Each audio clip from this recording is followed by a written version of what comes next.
일요일 아침 박준호는 6시에 눈을 떴습니다. 침대 옆 탁자 위에 놓인 시계를 확인했습니다. 정확히 6시 3분이었습니다. 준호는 침대에서 일어나 세면대로 향했습니다. 거울 속 얼굴은 63세의 나이를 그대로 보여주었습니다. 흰 머리가 반을 넘었고 눈가 주름이 깊었습니다. 준호는 검은색 와이셔츠를 꺼내 입었습니다. 매주 일요일마다 입는 옷이었습니다. 다림질은 토요일 저녁에 미리 해두었습니다. 옷장 안에는 같은 와이셔츠가 3벌 더 걸려 있었습니다. 현관을 나서기 전 준호는 잠시 멈춰 섰습니다. 거실 한쪽 벽에 사진이 걸려 있었습니다. 대학 졸업사진이었습니다. 검은 가운을 입은 청년이 환하게 웃고 있었습니다. 박민수? 아들이었습니다. 다녀올게. 준호는 사진을 향해 작게 말했습니다. 그리고 문을 닫았습니다. 서울 외곽시립추모공원까지는 차로 40분 거리였습니다. 준호는 일요일마다 이 길을 운전했습니다. 20해 동안 한 번도 거르지 않았습니다. 명절에도, 폭설이 내릴 때도, 몸이 아플 때도 갔습니다. 추모공원 입구에 차를 세웠습니다. 트렁크에서 작은 가방을 꺼냈습니다. 안에는 과일 2개와 생수 1병, 그리고 수건이 들어 있었습니다. 준호는 가방을 들고 언덕을 올랐습니다. 3구역 47번. 준호는 외우지 않아도 발이 알아서 움직였습니다. 묘지 앞에 도착해 가방을 내려놓았습니다. 묘비에는 이름과 생년월일, 그리고 사망일이 새겨져 있었습니다. 박민수, 1978년 3월 12일, 2005년 8월 23일. 20해 전 일이었습니다. 경부고속도로 판교 IC 앞이었습니다. 퇴근길이던 민수는 신호를 기다리고 있었습니다. 신호 위반 트럭이 그대로 들이받았습니다. 준호는 한빛병원 응급실에서 연락을 받았습니다. 달려갔을 때 아들은 이미 숨을 거둔 뒤였습니다. 차가운 시신을 확인했습니다. 얼굴에 하얀 천이 덮여 있었습니다. 준호는 그 천을 들추고 아들의 얼굴을 봤습니다. 눈을 감고 있었습니다. 마치 자는 것처럼 보였습니다. 장례는 3일장으로 치렀습니다. 아내 이영숙은 장례식장에서 울다가 기절했습니다. 이후 그녀는 말을 잃었습니다. 밥을 먹지 않았고 잠을 자지 못했습니다. 병원에 입원했다가 퇴원하고 다시 입원하기를 반복했습니다. 2년 뒤 영숙은 이혼을 요구했습니다. 나는 못 버텨요. 이 집에서는 못 살아요. 그녀는 아들의 방을, 아들의 물건들을, 그리고 준호를 견딜 수 없다고 말했습니다. 준호는 동의했습니다. 영숙은 부산으로 내려갔습니다. 1년 뒤 재혼했다는 소식을 들었습니다. 준호는 축하 문자를 보냈습니다. 답장은 오지 않았습니다. 준호는 서울에 남았습니다. 철물점을 계속 운영했습니다. 아들이 다니던 방도 그대로 두었습니다. 책상 위에 놓인 책들, 벽에 붙은 포스터, 옷장 안의 옷들, 모두 20해 전 그대로였습니다. 핸드폰 연락처에도 아들의 번호가 남아 있었습니다. 아들 민수라는 이름 아래 10으로 시작하는 번호가 적혀 있었습니다. 이미 해지된 번호였습니다. 장례식 이후 통신사에서 자동해지 처리됐다는 통보를 받았습니다. 하지만 준호는 연락처에서 그 번호를 지우지 못했습니다.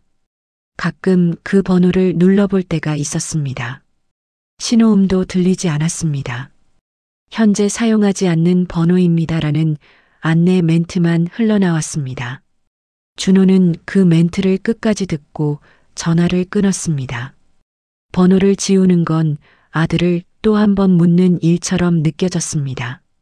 준호는 묘비 앞에 무릎을 꿇고 앉았습니다. 수건으로 묘비를 닦기 시작했습니다. 먼지가 묻어 있었습니다. 천천히 정성스럽게 닦았습니다.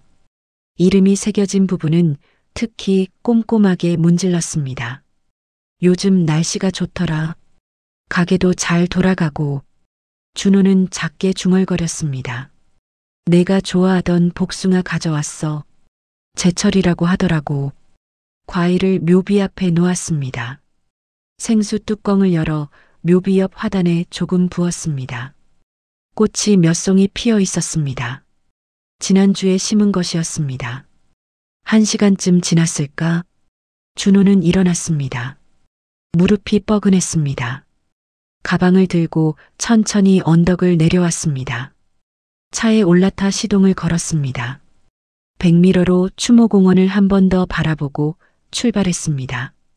집에 도착한 건 오후 1시쯤이었습니다. 준호는 냉장고에서 김치찌개를 꺼내 데웠습니다. 이틀 전에 만들어둔 것이었습니다.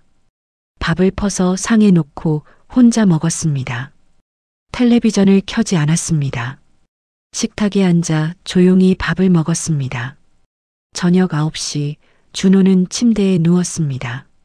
일요일은 항상 피곤했습니다. 몸의 피곤이 아니라 마음의 피곤이었습니다. 하지만 잠은 쉽게 오지 않았습니다. 새벽 2시 47분이었습니다. 핸드폰 진동 소리에 준호는 눈을 떴습니다. 침대 옆 탁자에서 핸드폰이 울리고 있었습니다. 준호는 졸린 눈으로 화면을 확인했습니다. 발신자 이름이 보였습니다. 아들 민수. 준호는 순간 숨이 멎었습니다. 핸드폰을 떨어뜨릴 뻔했습니다. 화면을 다시 확인했습니다. 분명했습니다. 아들 민수라는 이름 아래 10번호가 떠 있었습니다. 해지된 번호였습니다. 20회 동안 단 한 번도 울린 적 없는 번호였습니다. 진동은 계속됐습니다. 준호의 손이 떨렸습니다. 심장이 빠르게 뛰었습니다. 꿈인가 싶어 뺨을 꼬집었습니다. 아팠습니다. 꿈이 아니었습니다. 준호는 떨리는 손으로 통화 버튼을 눌렀습니다. 여보세요. 목소리가 갈라졌습니다. 귓가에 핸드폰을 댔습니다. 숨소리가 들렸습니다. 누군가 숨을 쉬고 있었습니다. 준호는 입을 열었습니다. 누구세요? 대답이 없었습니다. 하지만 전화는 끊어지지 않았습니다. 숨소리만 계속 들렸습니다. 준호는 어둠 속에서 핸드폰을 꽉 쥐었습니다. 손이 땀으로 젖었습니다. 그리고 기다렸습니다. 무엇을, 왜 기다리는지는 몰랐습니다. 다만 전화를 끊을 수 없었습니다. 전화 너머로 숨소리만 들렸습니다. 준호는 핸드폰을 귀에 댄 채 움직이지 못했습니다. 심장이 빠르게 뛰었습니다. 손에서 땀이 났습니다. 숨소리는 계속됐습니다. 거칠고 불규칙했습니다. 누군가 겁에 질린 것처럼 들렸습니다. 여보세요? 준호가 다시 물었습니다. 목소리가 떨렸습니다. 대답은 없었습니다. 하지만 숨소리가 점점 또렷해졌습니다. 그리고 마침내 목소리가 들렸습니다. 아빠? 준호의 손이 멈췄습니다. 거기 아빠 맞아요? 목소리는 떨리고 있었습니다. 젊은 남자의 목소리였습니다. 준호는 입술을 떨었습니다. 말이 나오지 않았습니다. 목구멍이 막힌 것 같았습니다. 누구냐? 준호가 겨우 물었습니다. 상대는 한참 침묵했습니다. 그리고 조심스럽게 말했습니다. 잘 모르겠어요. 근데 머릿속에서 계속 박민수라는 이름이 들려요. 그게 제 이름인 것 같아요. 준호는 침대에서 벌떡 일어났습니다. 핸드폰을 꽉 쥐었습니다. 민수야, 너 민수냐? 아빠가 맞으세요? 상대의 목소리에 혼란이 섞여 있었습니다. 확신이 없는 목소리였습니다. 준호는 숨을 크게 들이마셨습니다. 민수야, 지금 어디 있어? 어디야? 모르겠어요. 여긴 어딘지 모르겠어요. 배경으로 이상한 소리들이 들렸습니다. 좁은 복도를 걷는 발소리, 삐걱거리는 철문 소리, 허한 계단을 오르는 듯한 울림. 하지만 어떤 장소인지 특정할 수는 없었습니다. 민수야, 차근차근 말해봐. 주변에 뭐가 보여? 창문은? 간판은? 어두워요. 잘 안 보여요. 복도만 긴 복도가. 갑자기 전화가 끊겼습니다. 민수야, 민수야. 준호가 소리쳤습니다. 하지만 통화는 이미 종료되어 있었습니다. 준호는 다시 전화를 걸었습니다. 신호음이 울렸습니다. 그리고 익숙한 안내 멘트가 흘러나왔습니다. 현재 사용하지 않는 번호입니다. 준호는 멍하니 핸드폰을 내려다보았습니다. 통화 기록을 확인했습니다. 새벽 2시 47분 아들 민수에게서 걸려온 전화. 통화 시간 3분 12초. 분명히 기록되어 있었습니다. 준호는 침대 끝에 주저앉았습니다. 머릿속이 복잡했습니다. 방금 들은 목소리가 계속 맴돌았습니다. 아빠 맞아요? 떨리는 목소리. 박민수라는 이름. 그 목소리는 분명 젊은 남자의 것이었습니다. 민수의 목소리와 비슷했습니다. 아니, 같았습니다. 하지만 그럴 수 없었습니다. 민수는 20해 전에 죽었습니다. 준호는 직접 시신을 확인했습니다. 장례를 치렀습니다. 추모공원에 묘를 만들었습니다. 매주 일요일마다 찾아갔습니다. 20해 동안 한 번도 거르지 않았습니다. 준호는 손으로 얼굴을 감쌌습니다. 내가 미친 건가? 그런 생각이 들었습니다. 20해 동안 혼자 살면서 아들을 그리워하다가 결국 환청을 듣게 된 건 아닐까? 아니면 꿈일까? 아직 잠에서 깨지 못한 걸까? 준호는 뺨을 세게 때렸습니다. 아팠습니다. 꿈이 아니었습니다. 그날 밤 준호는 잠을 이루지 못했습니다. 침대에 누워 천장만 바라보았습니다. 핸드폰을 계속 확인했습니다. 통화 기록은 여전히 남아 있었습니다. 지워지지 않았습니다. 다음 날 아침 준호는 철물점 문을 열지 않았습니다. 차를 몰고 추모공원으로 갔습니다. 평소보다 이른 시간이었습니다. 주차장에는 차가 거의 없었습니다. 준호는 서둘러 언덕을 올랐습니다. 3구역 47번. 묘비는 그대로 있었습니다. 박민수 1978년 3월 12일 2005년 8월 23일. 준호는 무릎을 꿇고 앉았습니다. 묘비를 만졌습니다. 차가웠습니다. 땅을 손으로 눌러보았습니다. 단단했습니다. 아무것도 변하지 않았습니다. 무덤은 20해 전 그대로 고요히 그 자리에 있었습니다. 민수야. 준호가 작게 불렀습니다. 내가 정말 거기 있는 거 맞지? 대답은 없었습니다. 바람만 조용히 불었습니다. 준호는 한참을 그렇게 앉아 있었습니다. 해가 중천에 떴을 때까지 움직이지 않았습니다. 그날 이후 사흘 동안 준호는 제대로 먹지도 자지도 못했습니다. 철물점은 문을 닫은 채였습니다. 손님들이 전화를 걸어왔지만 받지 않았습니다. 준호는 집에서 핸드폰만 들여다보았습니다. 아들 민수라는 이름을 계속 확인했습니다. 번호를 눌러보기도 했습니다. 하지만 항상 같은 안내 멘트만 들렸습니다. 현재 사용하지 않는 번호입니다. 나흘째 되는 날 새벽이었습니다. 새벽 3시 15분 핸드폰이 다시 울렸습니다. 준호는 잠들어 있지 않았습니다. 침대에 앉아 핸드폰을 들고 있었습니다. 마치 기다리고 있었던 것처럼. 발신자 아들 민수. 준호는 즉시 전화를 받았습니다. 민수야. 아빠. 이번에는 목소리가 조금 더 또렷했습니다. 하지만 여전히 떨리고 있었습니다. 민수야, 너 지금 어디 있어? 말해줘. 아빠가 찾아갈게. 여기 충북 무림시. 준호가 벌떡 일어났습니다. 무림시?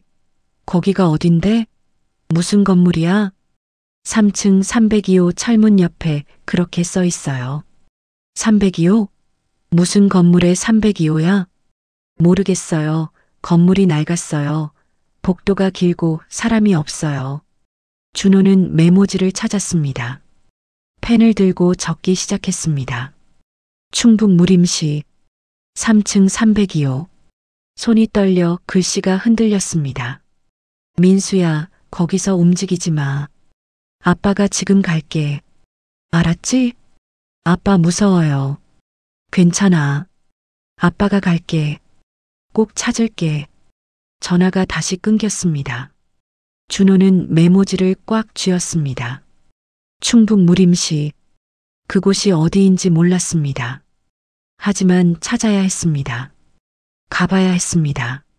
설령 그것이 환상이라 해도 미친 짓이라 해도 준호는 갈 수밖에 없었습니다.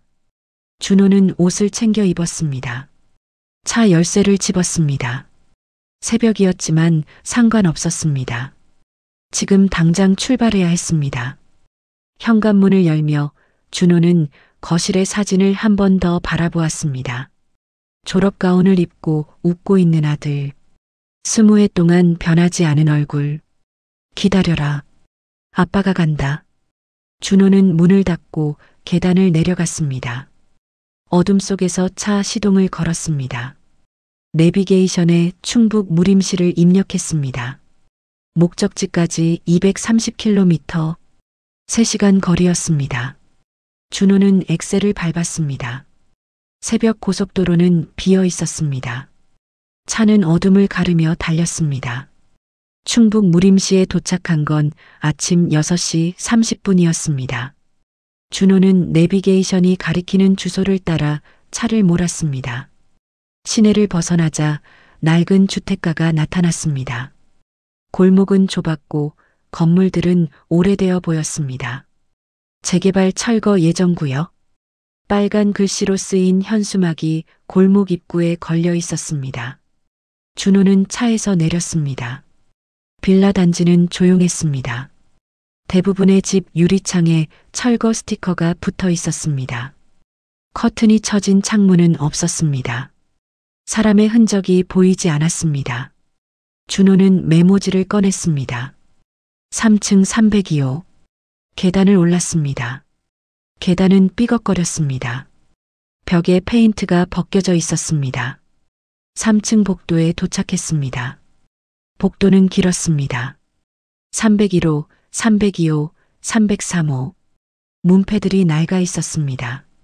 준호는 302호 앞에 멈춰 섰습니다. 다른 집들과 달리 이 문만 유독 깨끗했습니다. 도어락이 새 것이었습니다.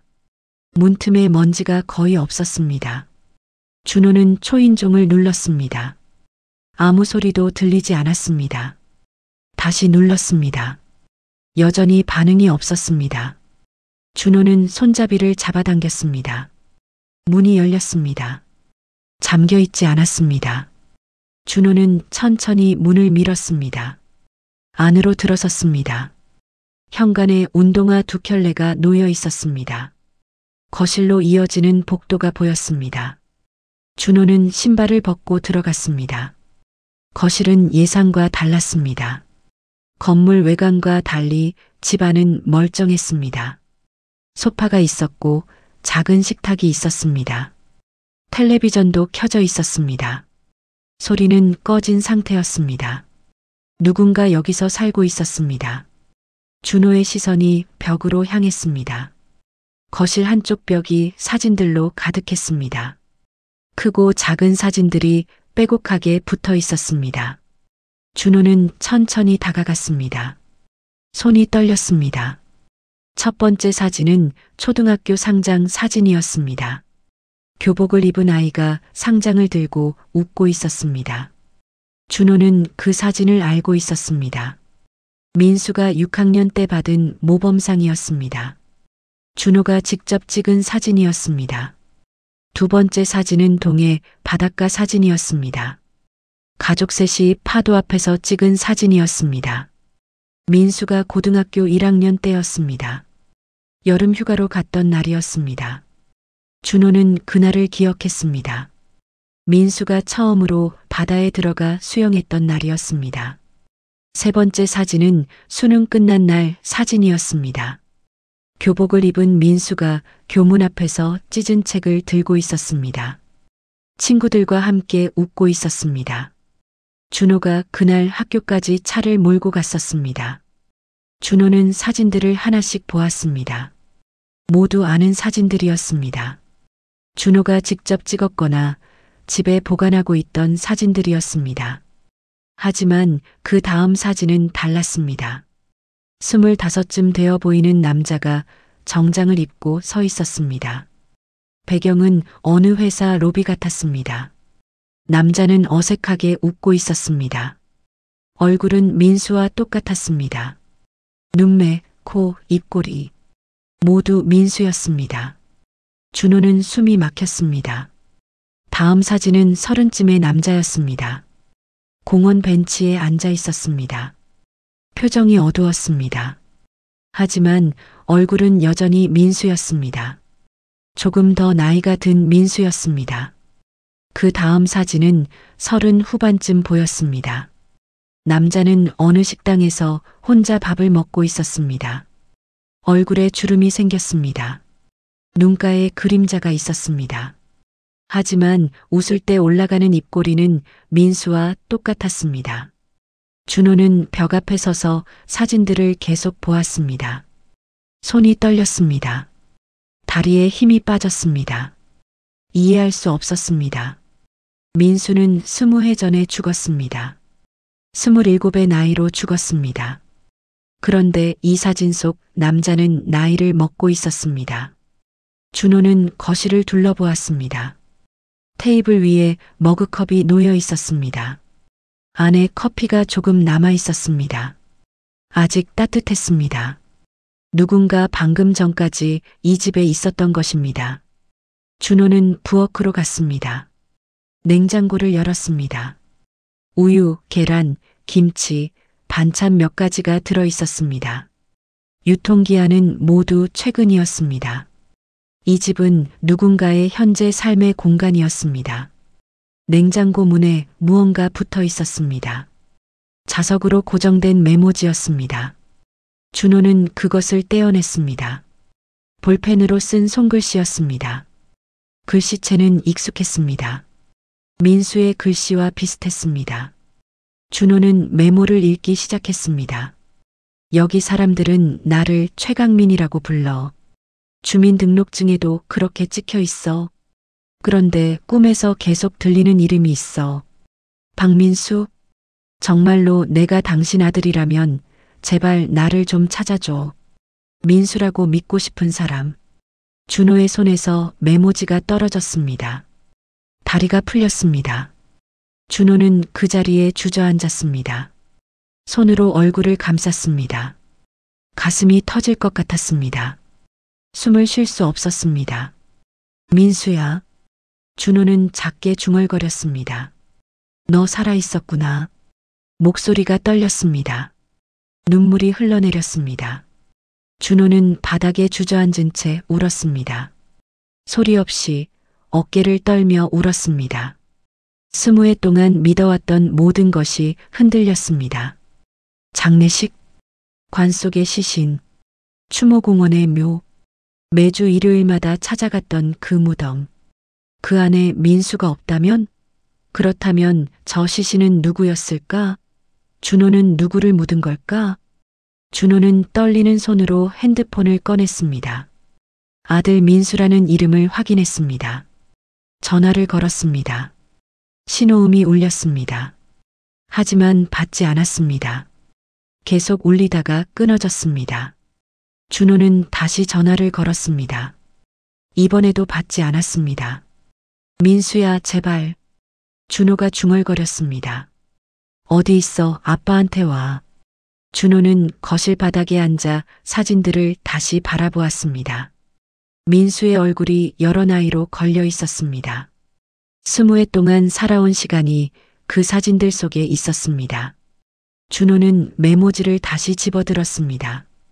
최강민이라는 이름, 생소한 이름이었습니다. 하지만 사진 속 얼굴은 분명 민수였습니다. 준호는 확신했습니다. 아버지는 자식의 얼굴을 잊지 않습니다. 준호는 천천히 일어났습니다. 거실을 다시 둘러보았습니다. 침실 문이 반쯤 열려 있었습니다. 준호는 침실로 들어갔습니다. 침대 옆 탁자 위에 주민등록증이 놓여 있었습니다. 준호는 그것을 집어들었습니다. 사진 속 얼굴은 민수였습니다. 하지만 이름은 최강민이라고 적혀 있었습니다.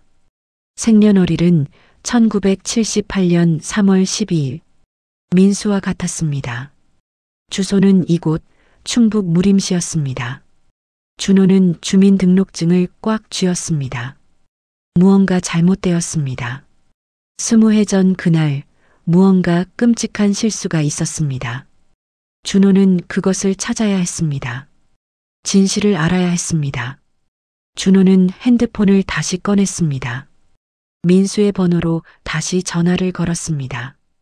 이번에는 신호음 없이 바로 끊어졌습니다.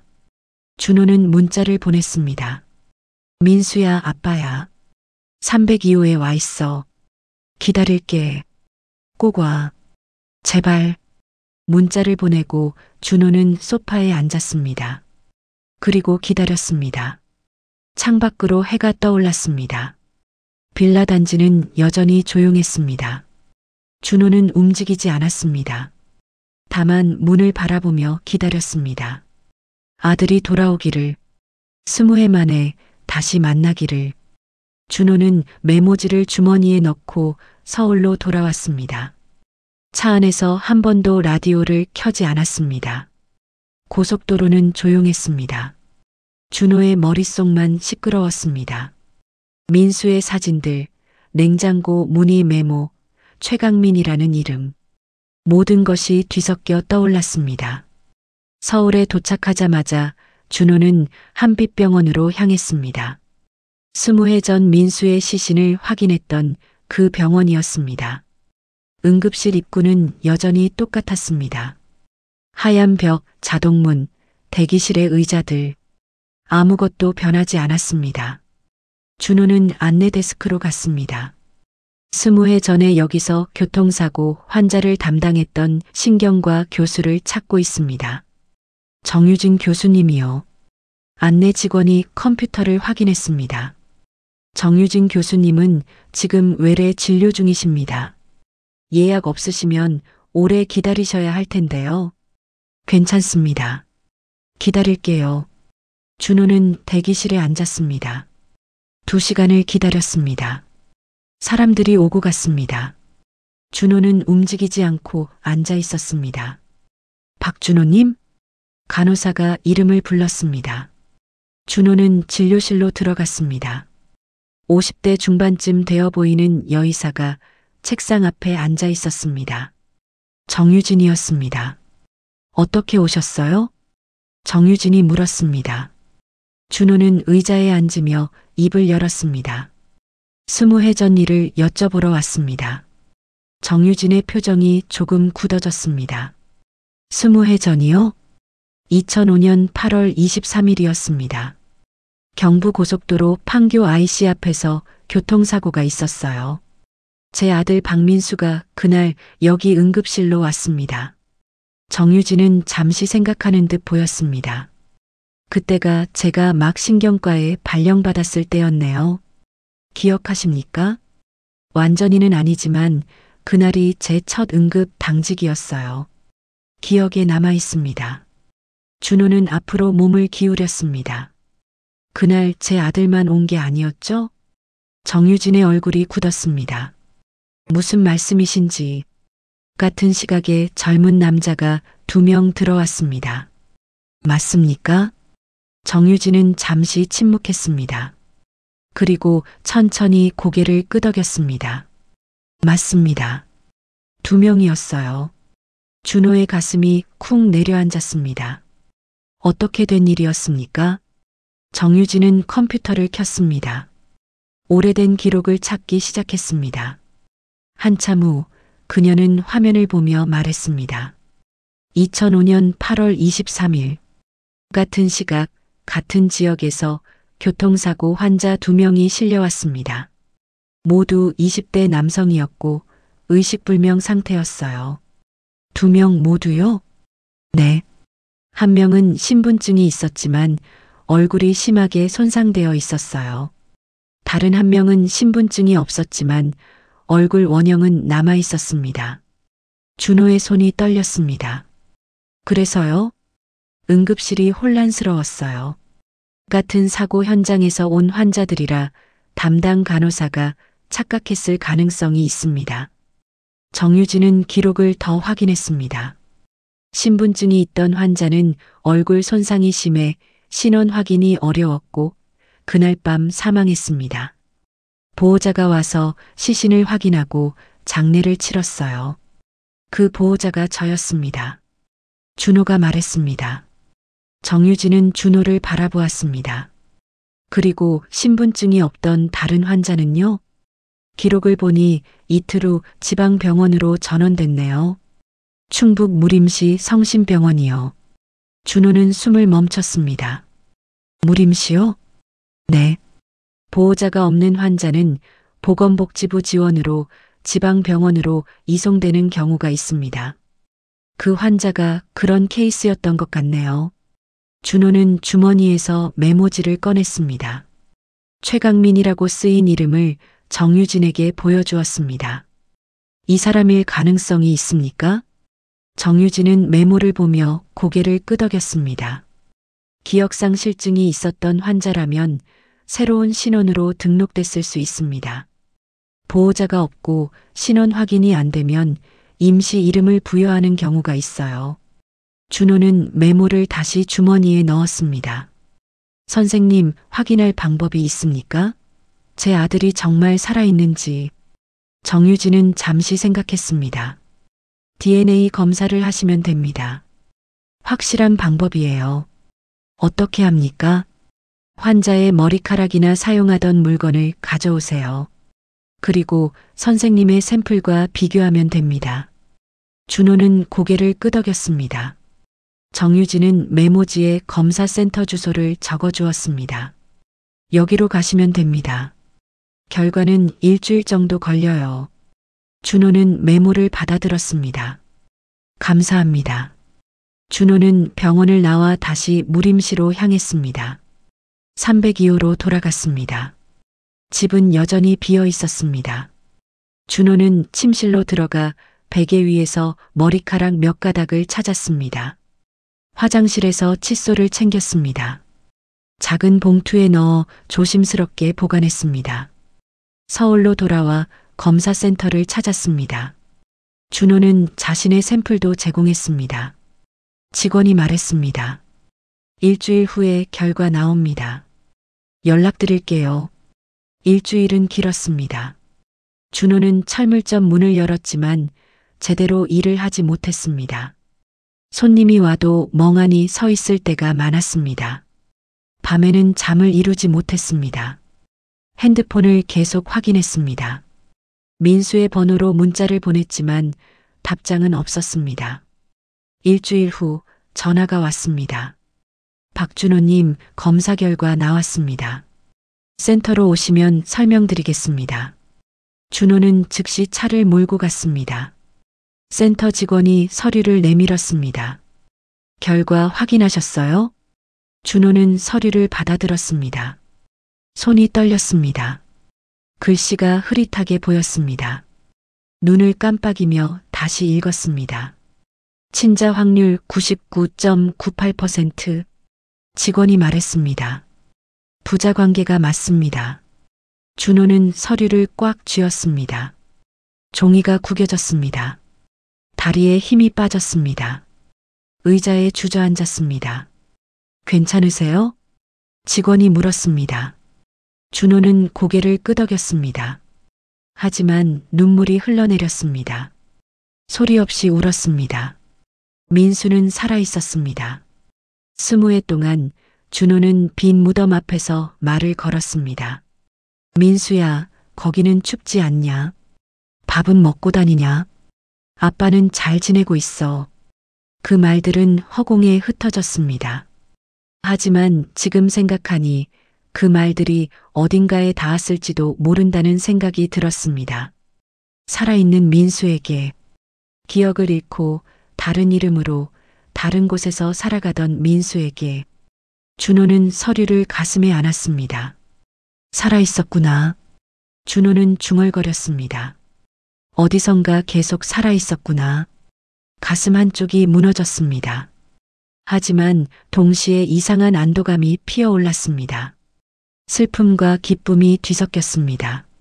준호는 한참을 그렇게 앉아 있었습니다. 센터를 나서며 준호는 핸드폰을 꺼냈습니다. 민수의 번호로 다시 문자를 보냈습니다. 민수야, 아빠야. 내가 내 아들이 맞아. DNA 검사 결과 나왔어.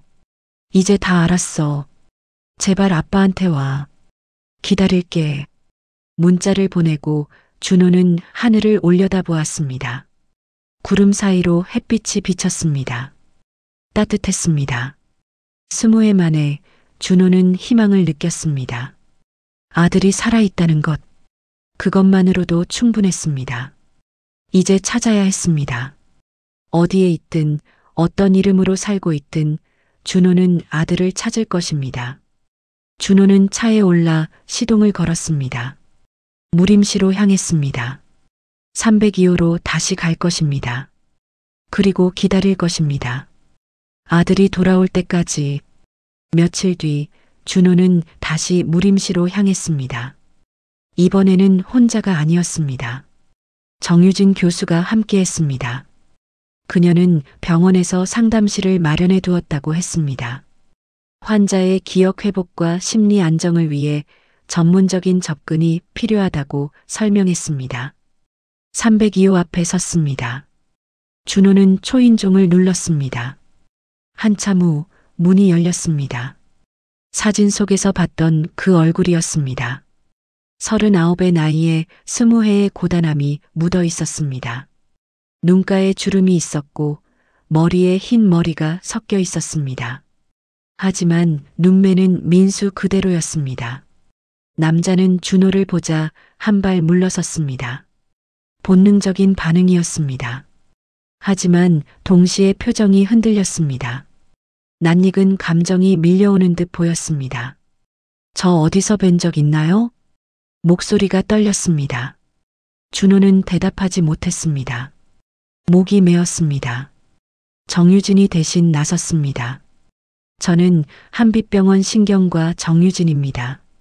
잠깐 이야기 좀 나눌 수 있을까요? 남자는 잠시 망설이다가 고개를 끄덕였습니다. 다음 날 무림시 성심병원 상담실에서 만났습니다. 네모난 테이블에 세 사람이 앉았습니다.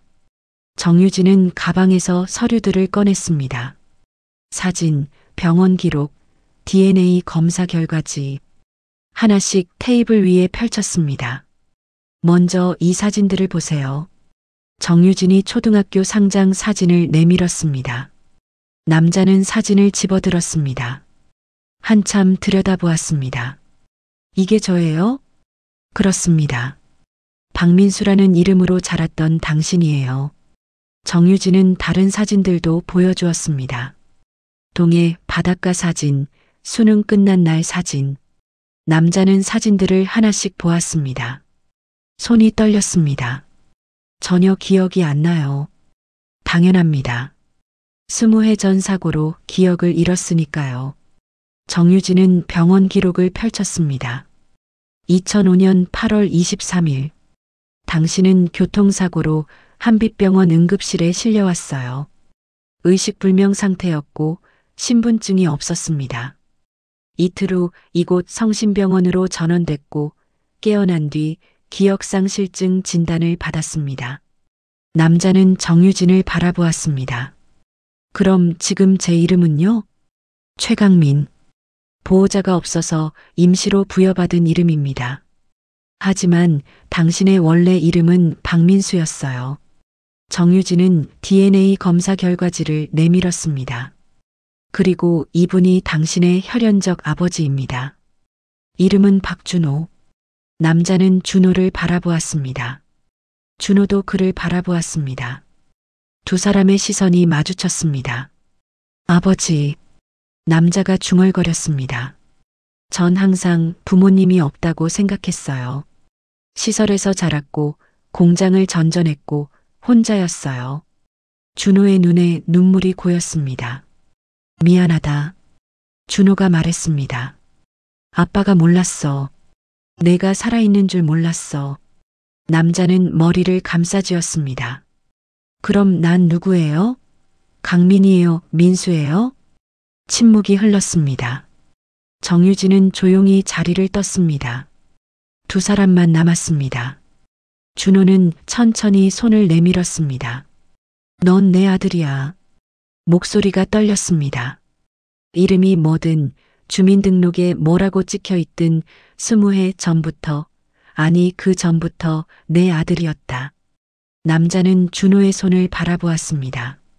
한참 후 조심스럽게 손을 내밀었습니다. 두 손이 맞닿았습니다. 차가웠습니다. 하지만 점점 따뜻해졌습니다. 그날 이후 준호는 무림시와 서울을 오갔습니다. 매주 목요일과 일요일에 무림시로 갔습니다. 302호를 함께 정리했습니다. 남자는 여전히 강민이라고 자신을 불렀습니다. 준호는 서두르지 않았습니다. 기억은 천천히 돌아올 것이었습니다. 아니면 돌아오지 않을 수도 있었습니다. 중요한 건 지금이었습니다. 함께 밥을 먹었습니다. 식당에서, 때로는 집에서 준호가 끓인 찌개를 먹었습니다. 대화는 어색했습니다. 20회의 공백은 쉽게 메워지지 않았습니다. 좋아하는 음식이 뭐였어요? 남자가 물었습니다. 준호는 웃었습니다. 너 어릴 때 짜장면을 좋아했어.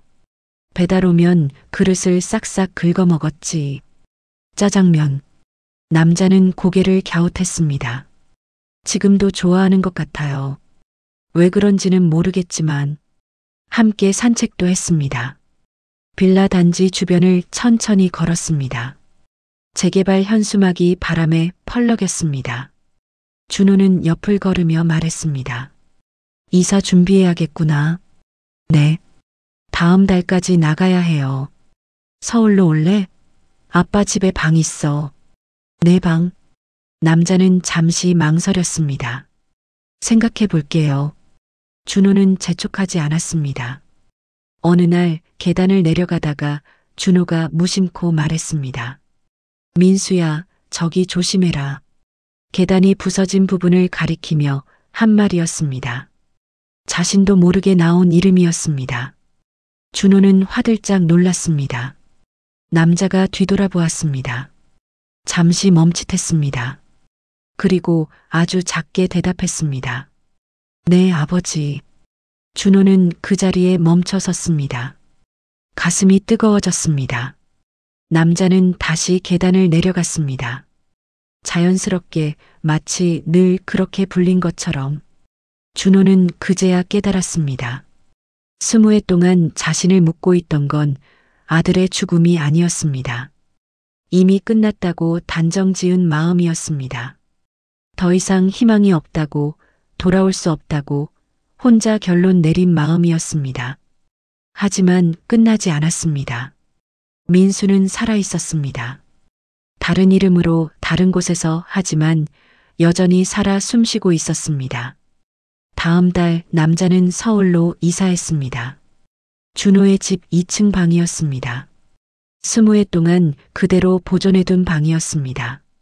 남자는 방에 들어서며 주변을 둘러보았습니다. 낯설지만 이상하게 편해요. 준호는 웃었습니다. 내 방이니까. 남자는 침대에 앉았습니다. 책상을 만져보았습니다. 벽에 붙은 포스터를 바라보았습니다. 기억은 돌아오지 않았습니다. 하지만 감정은 있었습니다. 따뜻함, 안전함, 집에 돌아온 느낌. 그날 저녁 두 사람은 식탁에 앉아 밥을 먹었습니다. 준호가 끓인 김치찌개였습니다. 남자는 한술 떠먹고 웃었습니다. 맛있어요.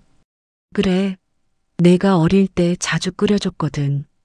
그래서 그런가 이 맛도 어디선가 먹어본 것 같아요. 준호는 밥을 먹으며 남자를 바라보았습니다. 39의 얼굴, 20회를 혼자 버텨온 얼굴, 그 안에 27 민수의 모습도 보였습니다. 잃어버린 20회는 돌아오지 않을 것입니다. 함께하지 못한 시간, 나누지 못한 대화, 보지 못한 성장, 그 모든 것은 영원히 사라졌습니다. 하지만 오늘부터의 20회는 달랐습니다. 아침마다 함께 밥을 먹을 수 있습니다. 저녁에 산책을 나갈 수 있습니다. 주말에 추모공원 대신 영화관에 갈 수 있습니다. 작은 일상들을 함께 만들어갈 수 있습니다. 준호는 식사를 마치고 설거지를 시작했습니다. 남자가 다가와 물었습니다. 제가 도와드릴까요? 그래, 내가 닦아라. 두 사람은 나란히 서서 설거지를 했습니다. 준호가 씻으면 남자가 닦았습니다. 말은 없었지만 편안했습니다. 창밖으로 해가 지고 있었습니다. 저녁 노을이 붉었습니다. 준호는 창밖을 바라보며 생각했습니다. 매주 일요일 언덕을 오르던 발걸음은 이제 필요 없습니다. 대신 아침마다 2층 계단을 올라가 아들을 깨울 것입니다. 민수야, 아침이야. 일어나라. 그렇게 말할 것입니다. 그날 밤 준호는 오랜만에 편히 잠들었습니다. 악몽도 없었고 새벽에 깨지도 않았습니다. 침대에 누워 눈을 감았습니다. 어둠 속에서 준호는 작게 중얼거렸습니다. 고맙다. 누구에게 하는 말인지 몰랐습니다. 민수에게일 수도, 자신에게일 수도, 아니면 20회를 견디게 해준 시간에게일 수도 있었습니다. 준호는 잠들었습니다. 오랜만에 평화로운 잠이었습니다.